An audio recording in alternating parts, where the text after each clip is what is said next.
ছোট্ট গল্পটি হচ্ছে, রাজা তার উজিরকে বলে দিয়েছিল সকাল থেকে এটা কাজ করবা, এই কাজগুলো করবা। উজির বলেছিল যে আমাকে যে কাজগুলো বলেন কোনটা কখন গুরুত্বপূর্ণ কোনটা ছুটে যায় তার চেয়ে আপনি আমাকে একটা তালিকা করে দিলে ভালো হয়। একটা তালিকাও করে দিয়েছিল। তালিকা দেখে দেখে সে কাজ শুরুই করেছিল। হঠাৎ করে রাজার মনে হলো সে একবার শিকারে যাবে।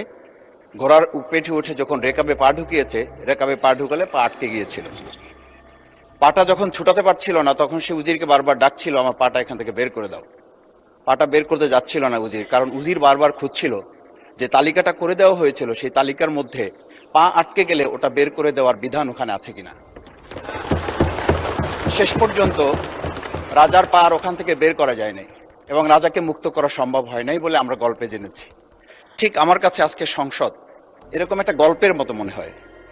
আমরা জুলাই সনদে যখন আমাদের 4 বছরের সন্তানরা জীবন দিয়েছে, আমরা যখন দেখেছি বিগত 17 বছর উন্নয়নের কথা বলে আমাদের নির্বাচনকে ভুলে দেওয়া হয়েছিল, আবার বিগত 1.5 বছর আমরা লক্ষ্য করলাম যে সে সময় আমরা কেউ কেউ নির্বাচন এবং নির্বাচন বলে বলে আমরা আমাদের মাথা থেকে বিচার এবং সংস্কারটাই ভুলে দিয়েছিলাম।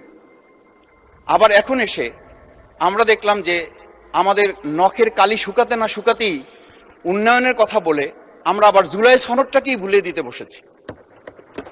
আমি খুবই বিব্রত হই যে আমাদের